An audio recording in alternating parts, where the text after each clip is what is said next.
Ini anakmu kenapa? Saya bilang, kok bisa terjadi seperti ini? Saya bilang. Terus si ibunya jawabnya dengan nada yang maksud arti saya menuduh. Saya bilang saya nggak menuduh, saya cuma mempertanyakan apa yang terjadi loh. Karena selama ini kan hidup denganmu baik-baik saja.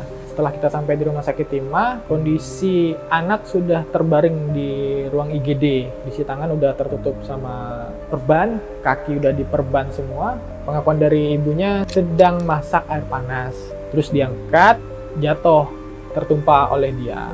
Dan kita pertanyakan langsung ke anaknya, tapi semuanya gak sama. Pengakuan dari anak bahwa dia disetrika.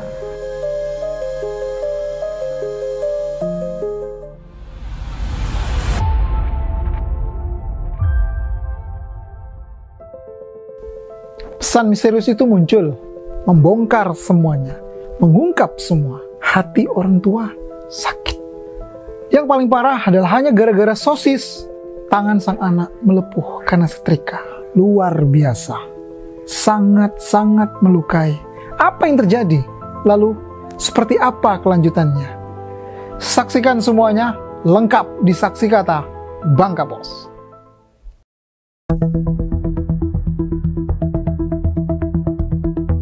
Seorang anak di Pangkal Pinang, Z, harus mengalami nasib pilu. Ia dianiaya menggunakan setrika panas oleh ibu kandungnya SR30. Pemicu kemarahan ibunya adalah Z memakan 2 sosis yang dibeli SR.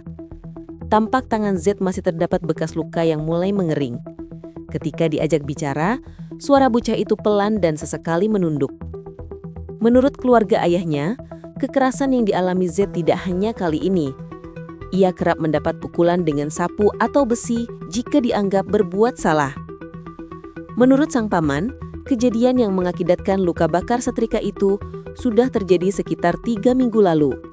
Namun baru dilaporkan ke polisi beberapa hari terakhir setelah keluarga mendesak sang ayah untuk menempuh jalur hukum.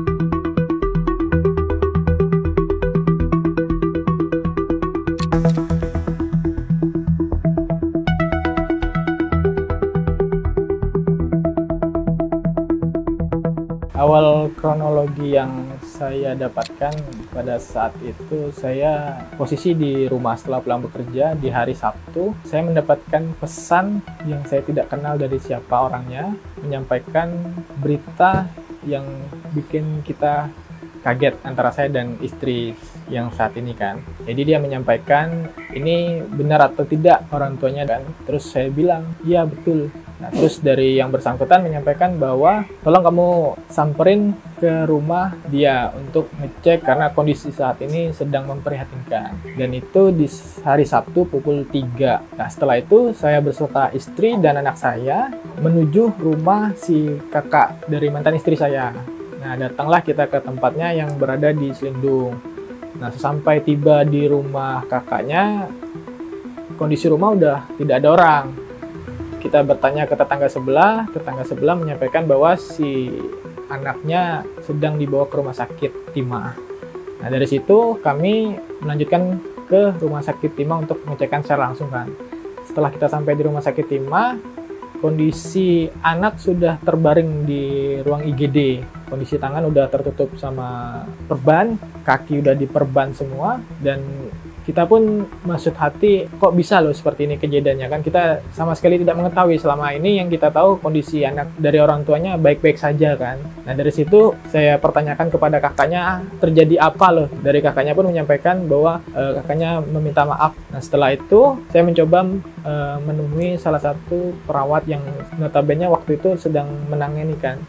Saya tanya kondisi anak ini seperti apa. Nah, disampaikanlah dari perawat itu menyatakan bahwa dari pengakuan dari kakaknya itu terkena air panas, tapi dari mereka tidak meyakinkan bahwa itu air panas. Ya udah, artinya kan kita sudah mengetahui karena sebelumnya kita dapat pesan dari orang tidak dikenal itu pun kita udah disampaikan bahwa anaknya seperti ini. Artinya kita hanya mencari kebenarannya saja kan. Nah, dari situ anaknya kita coba untuk bawa pulang untuk tinggal di tempat saya, tetapi anaknya belum mau tinggal sama kita kan, karena selama ini tinggalnya bersama orang tua kandungnya si ibunya itu. Setelah hari Sabtu, Minggu paginya orang tua saya dari kakek sama utinya itu datang lagi ke tempat kediaman kakaknya untuk mengecek kondisi Zian lagi kan. Nah, kemudian orang tua saya menyampaikan bahwa kita bawa pulang dulu ke rumah dan anaknya mau. Dari situ saya hubungin orang tuanya, si orang tua saya telepon, saya tanya, ini anakmu kenapa? Saya bilang, kok bisa terjadi seperti ini? Saya bilang. Terus si ibunya jawabnya dengan nada yang maksud arti saya menuduh. Saya bilang saya nggak menuduh, saya cuma mempertanyakan apa yang terjadi loh. Karena selama ini kan hidup denganmu baik-baik saja. Saya tidak pernah berpikiran yang aneh-aneh. Akan tetapi si mamanya dengan nada yang sedikit cukup tinggi, ya mungkin untuk dijelaskan mungkin nggak usah lah ya. Tapi saya tanyakan baik-baik kenapa Zian. Nah, pengakuan dari ibunya sedang masak air panas. Terus diangkat, jatuh, tertumpah oleh dia. Nah, dari pengakuan mamanya dan kita pertanyakan langsung ke anaknya, tapi semuanya nggak sama. Pengakuan dari anak bahwa dia disetrika.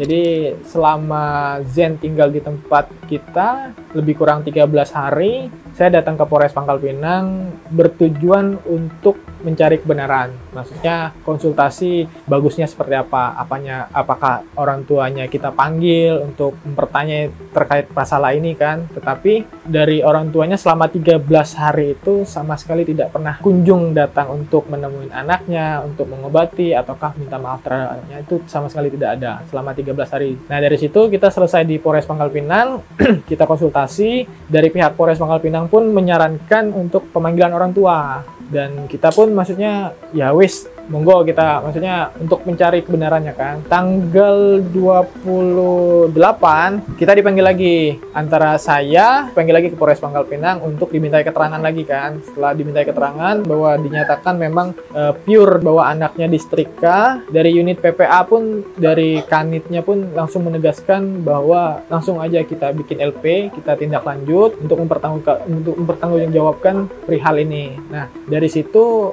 orang tuanya dijemput si ibu kandung. Dari cerita A, SR dan suaminya telah berpisah. Hingga suatu hari, kabar mengejutkan soal nasib Z datang. Salah satu anggota keluarga menerima pesan melalui media sosial yang mengabarkan bahwa anak itu sedang dirawat di rumah sakit dengan luka serius di tangan dan kaki.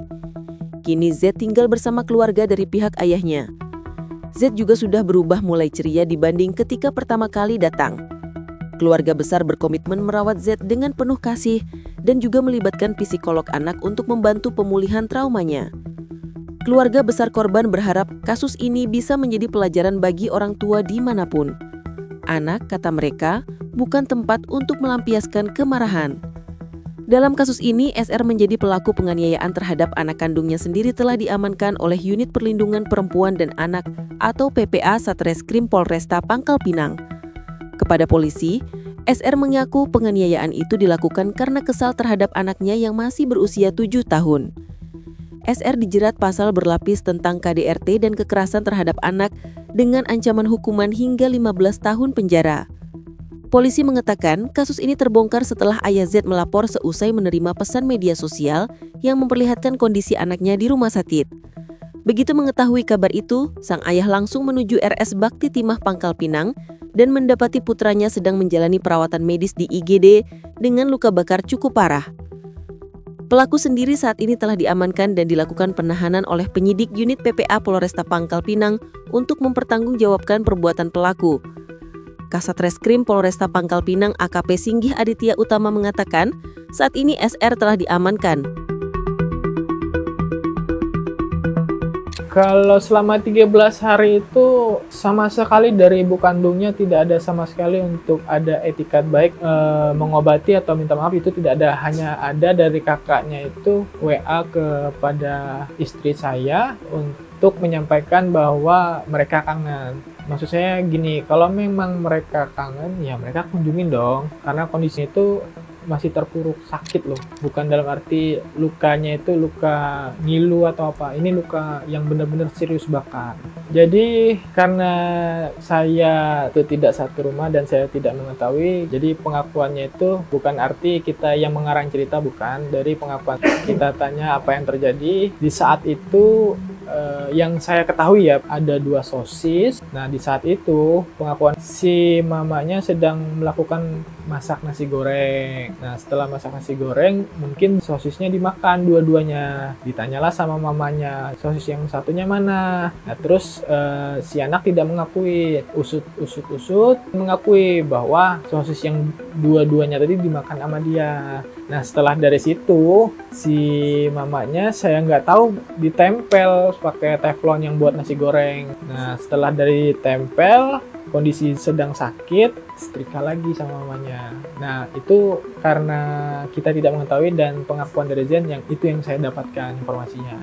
Sejauh ini kalau kejadian seperti itu kita tidak menemukan yang kejanggalan. Dari ibunya pun untuk berbicara kepada kita pun dalam kondisi baik, dan Zen pun sama sekali tidak menyampaikan hal-hal yang maksudnya keluhan dari dia. Tetapi kita ada sedikit maksudnya memikirkan kok kondisinya badannya nggak terlalu terawat gitu loh. Yang kita pikirkan seperti itu, tapi ya udah kita berpikir positif, apakah memang anaknya kurang makan gitu kan, terlalu. Jadi perlu diketahui bahwa yang melakukannya itu memang ibu kandung dengan inisial SR, sedangkan saat ini saya sudah memang punya istri dan istri sah saya, dan saat ini bersama dengan istri sambung mamanya. Kondisi luka bakarnya yang saya lihat itu di tangan sini, telapak tangan, terus di lengan ini, kemudian di paha sebelah kiri, kemudian di betis. Jadi saya itu pisah dengan ibunya itu usia masih 40 hari. Itu saya digugat oleh ibunya. Nah dari situ kita maksud arti kan kita berbagi ngasuhnya, jadi mungkin 2 hari di kita, 2 hari di ibunya. Tetapi dari orang tuanya sama sekali bukan tidak diperbolehkan, diizinkan, tapi kita tidak boleh membawa Zen. Jadi dalam pengawasan dia lebih kurang seperti itu. Sebenarnya seperti itu sejauh ini baik-baik saja sih, maksudnya kalau kita mau berkomunikasi kita diperbolehkan, akan tetapi tidak mau sama kita tidak tahu apa sebabnya, apakah memang dibilang kita jahat atau anaknya didoktrin. Yang jelas kita tidak mengetahui. Yang pasti sejauh ini setiap bulan kita supply bantuan kebutuhan dia sebulannya. Sejauh ini fokus kita ke pemulihan anak. Jadi pemulihan dulu, recovery kondisi dia saat ini, karena memang kondisinya sangat trauma kan atas kejadian itu. Nah setelah kemudian sejauh ini pengakuan dari pun kita tanya mau tinggal di mana, dia mau tinggal di sini. Ya kita rawat sampai dia memang seperti halnya anak yang kita harapkan seperti apa kan. Tapi semisalnya nanti suatu saat misalkan dari ada minta sesuatu, ya monggo kita. Dan dari kita sendiri pun tidak ada pemberatan atau keberatan apapun. Cukup sangat parah. Jadi kalau kita lihat kondisinya itu, kalau luka bakarnya itu full. Jadi tangannya ini full terluka, pahanya ini full juga terluka. Jadi kalau kita bilang sisi-sisinya itu 80% lah.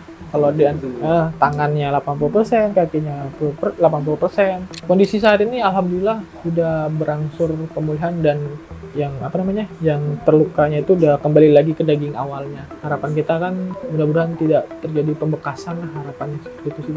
Yang saya berharap lebih besar sih dari ibu kandungnya itu berpikirlah sebelum melakukan. Kalau misalkan dia ada problem di luar, kita sebagai manusia pasti ada kekesalan loh terhadap segala sesuatu, tapi kita pikirkan jangka panjangnya, karena perbuatan yang seperti itu tidak dibenarkan, memang salah. Apalagi setelah kejadian dari ibunya pun tidak ada secara baik untuk mengobati loh. Kita bukan dalam arti untuk menyalahkan ibunya, tidak, tapi memang kelakuannya jangan seperti itu. Kita robah lagi, jangan sampai hal-hal yang seperti ini untuk terulang ke yang lainnya. Ya kita harapkan berpikirlah yang lebih bagus. Untuk Zian sendiri, ya itulah fokus kita, terutama recovery dia dulu. Nanti ke depan kalau misalkan dia pengen untuk bertemu ibunya atau keluarganya yang lain, ya saya monggo, tidak ada pemberatan dan tidak melarang untuk dia, karena memang dasarnya kita welcome loh untuk siapapun.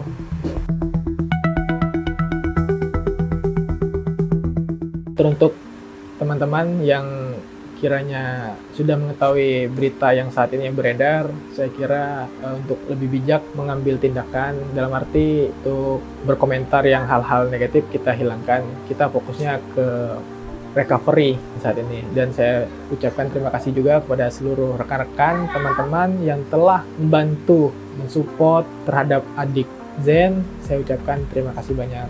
Kemudian saya kira cukup di situ, selebihnya kita semua serahkan kepada pihak yang berwenang. Terima kasih. Download Tribun X sekarang, menghadirkan lokal menjadi Indonesia.